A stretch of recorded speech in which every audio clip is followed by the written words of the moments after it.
We know that despotic forms of government dismiss the significance and value of individual human lives.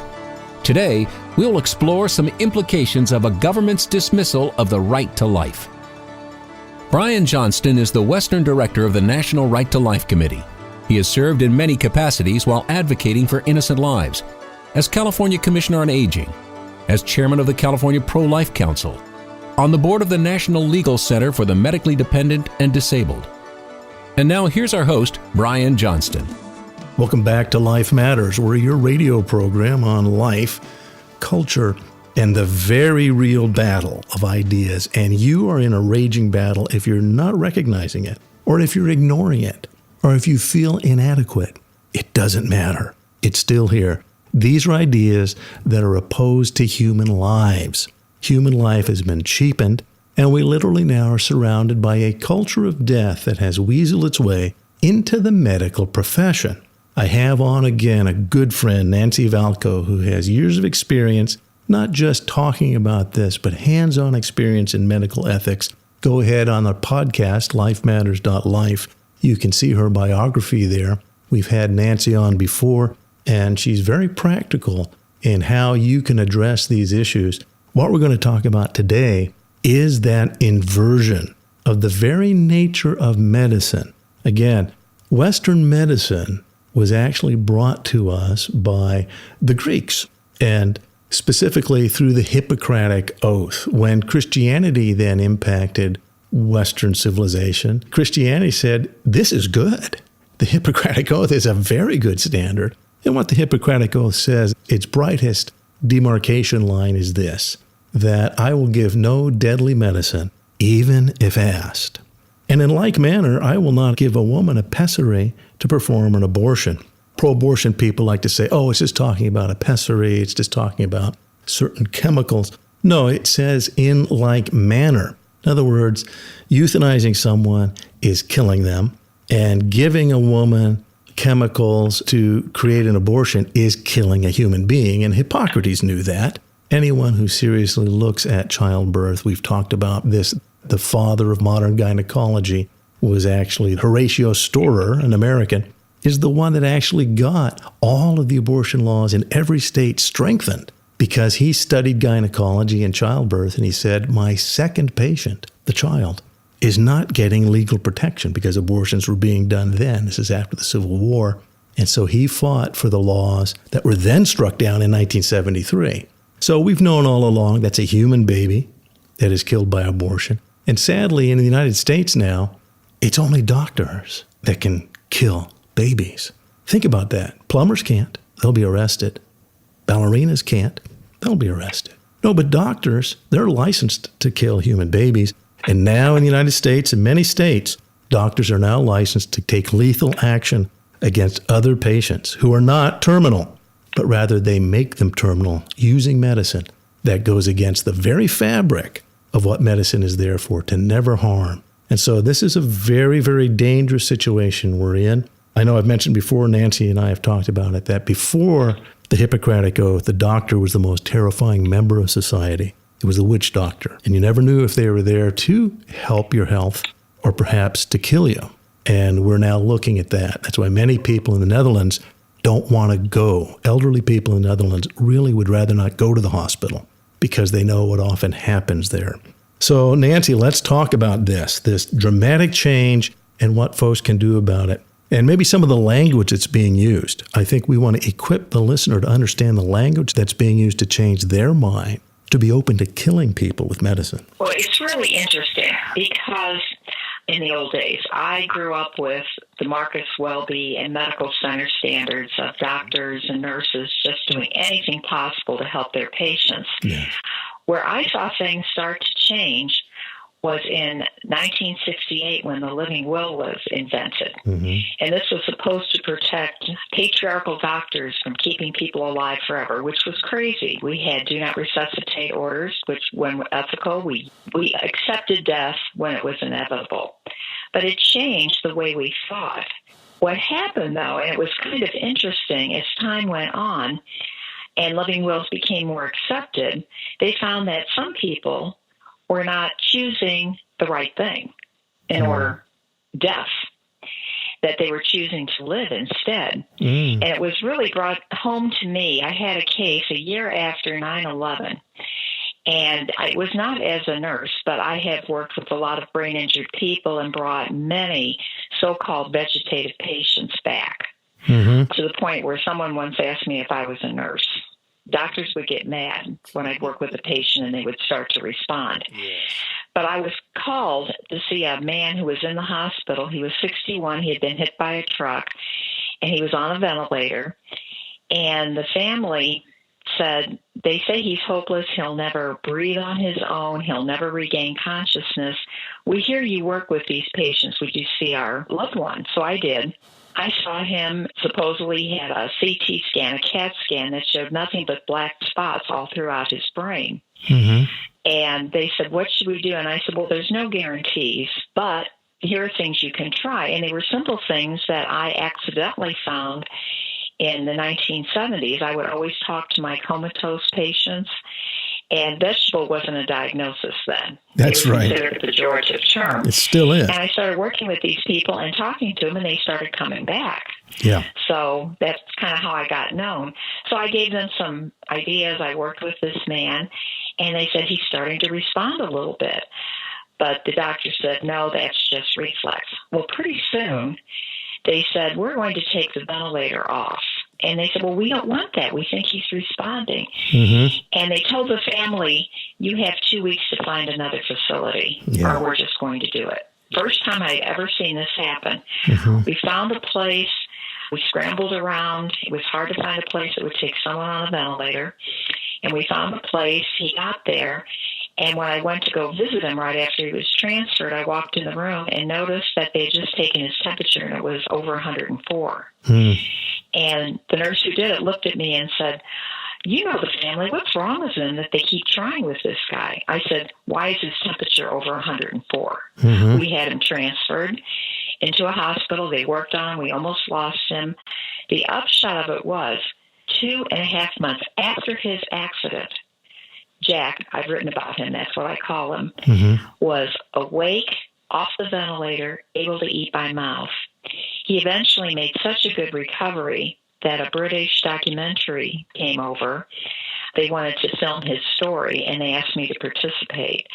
And they asked me, they said, even with our national health insurance, we don't give up on people like this. Right. What's wrong with the Americans? Exactly. And it's very interesting. That's right. And, years ago, and it opened my eyes when I was starting to visit nursing homes, there was an article about Israel's way of treating the comatose. So in Israel, what they do is very much what you just said, that when someone's comatose, unlike in the U.S. where we just let them lay there, they sit them up and they feed them as much as they can. And if they won't feed, they try to get them to drink fluids if they can. If not, they still treat them and talk to them. They read books to them. They comb their hair, they brush their teeth, they play music for them, their favorite music, and they treat them like a human being. And it has exponentially better responses, as you have just testified. And many people have come out of comas that have said, I heard everything. I was there. I have a good friend you may know, Dr. Alan Schumann, a neurologist down at UCLA Med Center. Have you met Alan? Yes, well, I've worked with him before. Oh, he's just an excellent guy. He's worked on the brain deaths. We've had many conversations about that. Yes. Let me quickly say this, because you hit something again. We like to talk about language here. When somebody says, well, he's in a vegetative state, he's a vegetable, that is not actually a medical term, but it's being used as if it is. As children, we were taught animal, mineral, or vegetable. No, a human being is a human being. It's not a vegetable. And I asked Dr. Schumann, I said, Alan, what's the definition of a vegetative state?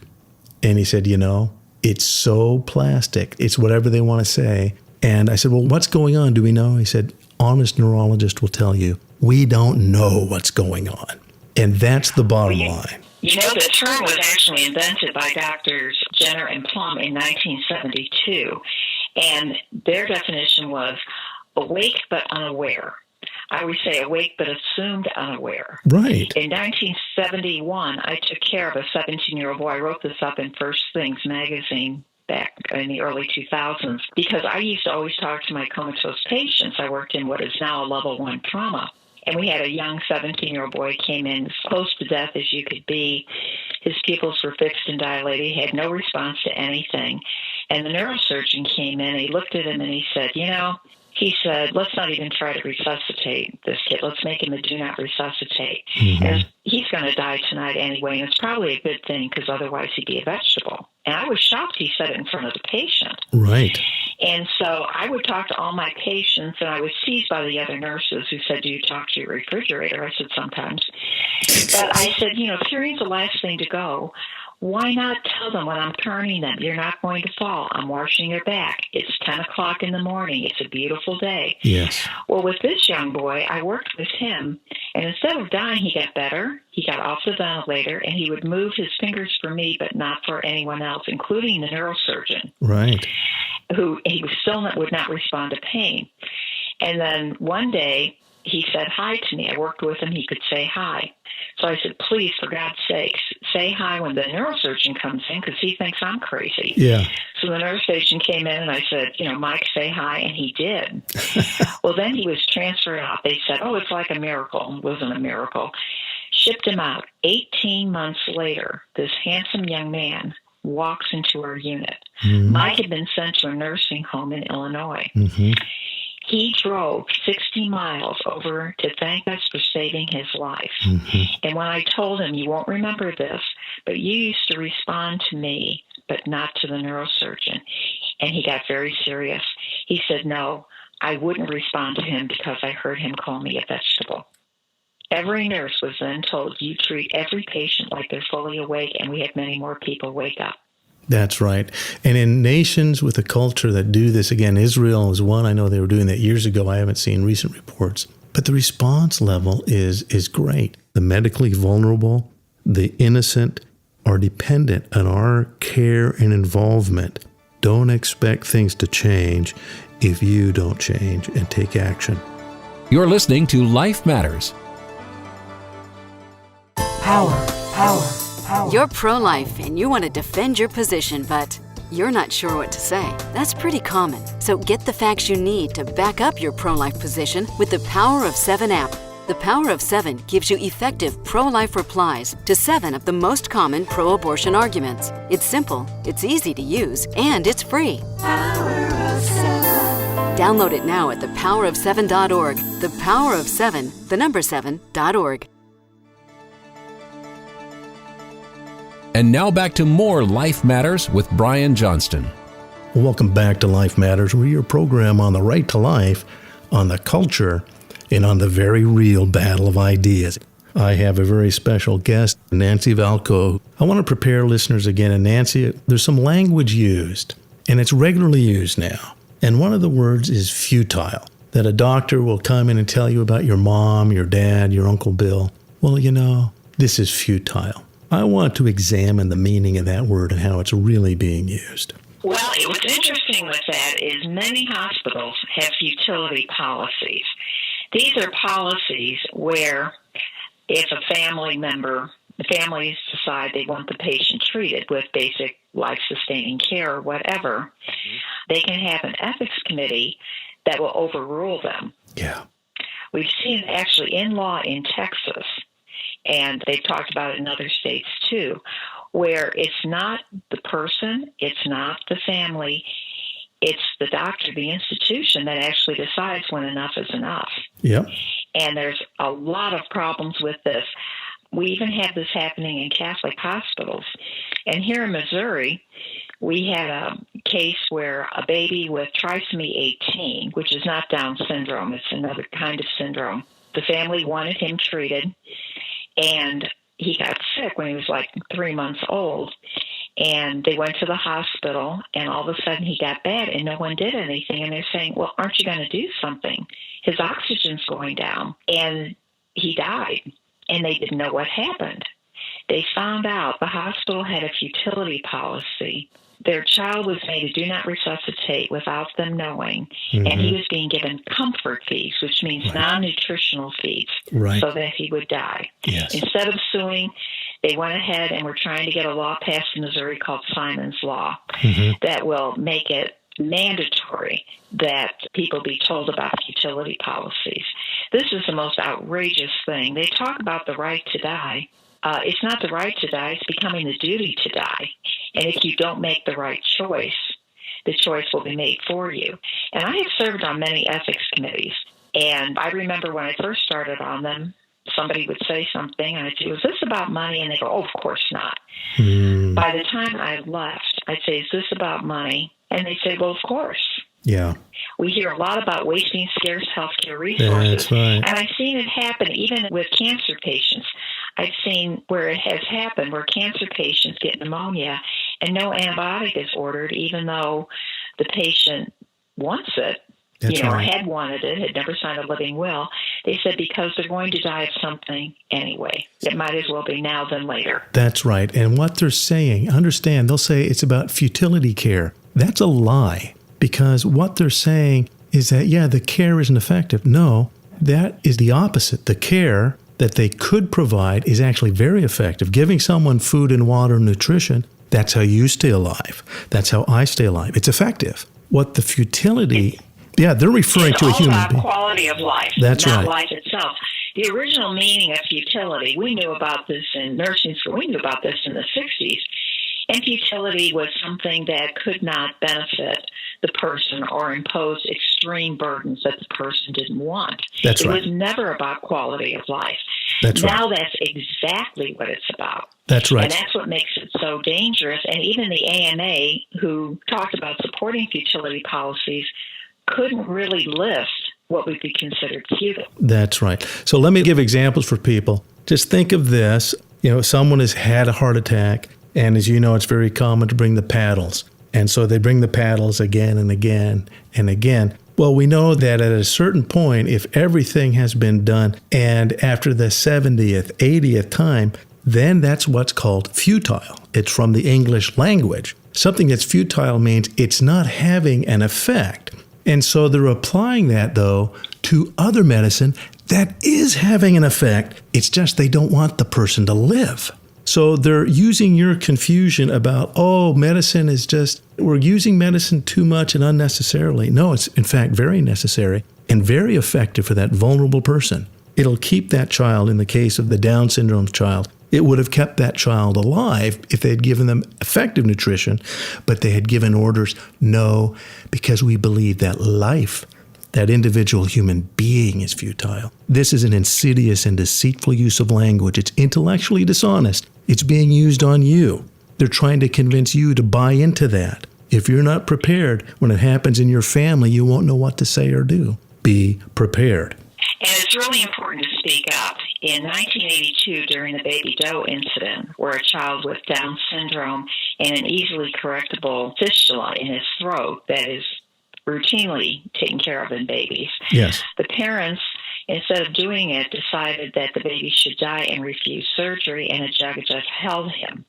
While lawyers were flying to the U.S. Supreme Court for an emergency injunction, the baby died of starvation and dehydration in 7 days. My husband and I were one of the families who offered to adopt that baby and pay for the surgery ourselves. Ironically, I was pregnant with my third child, who also turned out to have Down syndrome. Mm-hmm. But instead of an easily correctable hole in her windpipe, she had a very severe cardiac condition, and she needed open heart surgery. The doctor gave me a choice of letting my child die. I said, her Down syndrome is irrelevant. You must treat my child as you would any other child. That's Otherwise, right. It is medical discrimination. That's and I even right. told him, I said, she's not even a fetus, for God's sake. When do her constitutional rights kick in? And this doctor was shocked. But you know what turned out? It really turned him around, and he became the best cardiologist for children with Down syndrome. All the parents said, he treats our children so well. It's a false sympathy. That's right. Is sometimes what is behind it.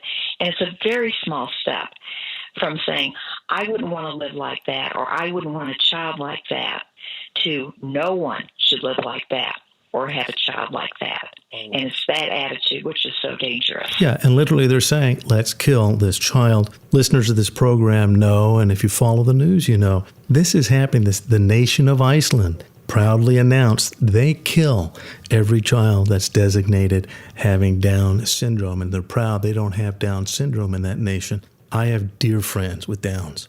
And you can actually live quite a few years. They often die young, but you can grow into adulthood. And recently a young woman in England swam the English Channel, got her doctorate, and she was celebrated in the Telegraph, the British newspaper, the Telegraph, as having Downs and doing that. She said, yeah, it's kind of strange, huh? Whereas a lot of people just don't even want me to be alive.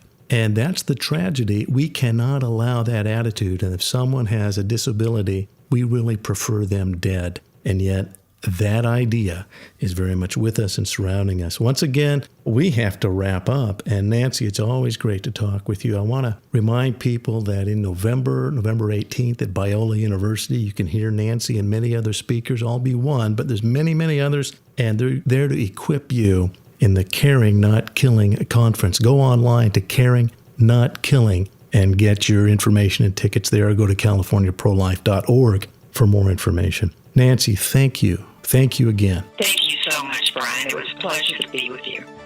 You're listening to Life Matters. Do you have a question about the right to life? Call our Lifeline anytime at 800-924-2490 or visit us online at lifematters.life. This is Brian Johnston of the California Pro-Life Council. 2 bad bills are on the governor's desk right now. AB 569 would force churches and church-related schools to approve of and even pay for abortion. The second is Senate Bill 743, making California taxpayers pay Planned Parenthood if the Trump administration cuts them off. These are terrible bills. Go to californiaprolife.org. That's all spelled out, no hyphens, californiaprolife.org for more information. And now back to more Life Matters with Brian Johnston. I have a very special guest on with me now, Alex Schadenberg. Alex Schadenberg has been fighting euthanasia for years. He's a good friend. He's a friend of life. And he understands the battle of ideas and the fact that lives are genuinely at stake. Alex, it's good to talk with you. It's great to be with you, Brian. And the fact of it is that this has been a very important time for these issues. So I'm glad to be on the show. We have a situation. You and I are going to speak this coming November 18th at Biola University at the Caring Not Killing Conference. Why are you coming? Tell me why it's an important conference. Well, especially if you consider what's going on in California, where assisted suicide was legalized. The fact of it is we have to deal with the fact that now we live in a society where doctors have now the right in law to cause the death of their patients. And I'm in Canada, where sadly euthanasia has also been legal, and we have the same situation. So we need to be able to talk to people and help them realize how to protect themselves within this new environment. And that's why I felt it was important to be there. Yes, we have some other great speakers as well. Nancy Valko, who is an RN. Many of the listeners to Life Matters have heard from Nancy. We also have Alexandra Snyder from Life Legal Defense. We are providing the tools to prepare you to protect yourself and your loved ones. There's a lot of emotional pressure and there's a lot of societal pressure to simply get people out of the way when they're seriously ill. This violates the very principle of medicine. The very basic establishing principle of Western medicine is to never kill and to never harm an individual. Now they're justified in doing it, and they are doing it. Alex, what should people be looking for when their loved one is ill? What should they be thinking about? Well, I think the most important thing to be doing when you have a ill loved one or someone who's going through, I would say, life-limiting health conditions is that we be with them, that we spend time with them. You know, the reality is that how the person is seen who is in need of treatment or care is often related to how people actually view them. Meaning, if family members, friends are visiting and they seem to have, how would you say, a significant community, that person is seen as having a lot greater value. Yes, exactly. So it's the human involvement, and we live in a culture now that when grandma and grandpa get sick, we actually send them out of our lives to the professionals. But many of these places in California, I've been many of them, many are warehouses of humanity. Now, there are some good nursing homes, but many are actually a place where we go to dismiss these people from our lives when we should be doing exactly the opposite. And in Western society, we did exactly the opposite. We cared for those who were in need. One of the speakers you might have noticed, Brian, is Christina Hodgetts. She's a Canadian who I know quite well. And she was involved with causing the death of her patients. So one of the talks you will hear is from her, where she talks about how she just thought this was the normal way of treating people who were approaching death or might have, as I would say, life-limiting medical conditions.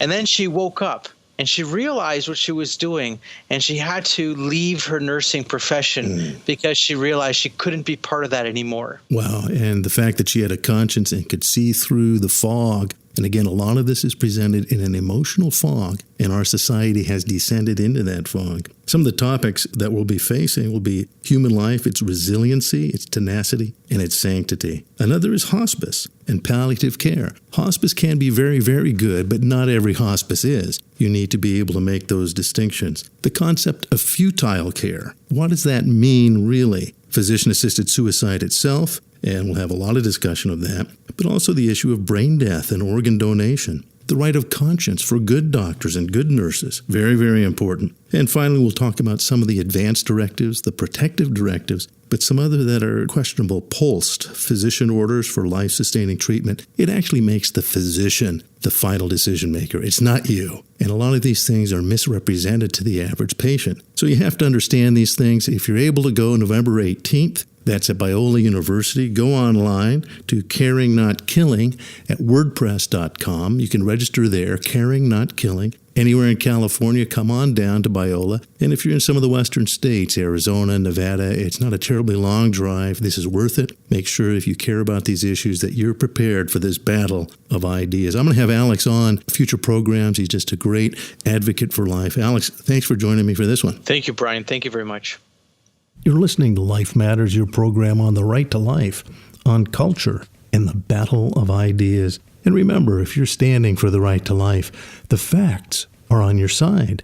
And facts are terrible things to waste. You know, if you're listening in, please remember that we're on the air because of your help. If you could help us out, tell us what station you're listening on, or if you're listening to podcasts, we want to make sure we're meeting your needs. Let us know if you have any questions or comments. You can write to us at P.O. Box 935, Sacramento, California, 95812. Or if you'd like to call to pledge, you could call our 800 number, 800-924-2490, and let them know that you want to pledge, and a volunteer will get back to you. And if you have any questions, feel free to include those as well. If you have questions or comments for Life Matters, call 800-924-2490. Learn more about everything in today's show online at lifematters.life, where you'll find all the resources you need to protect life.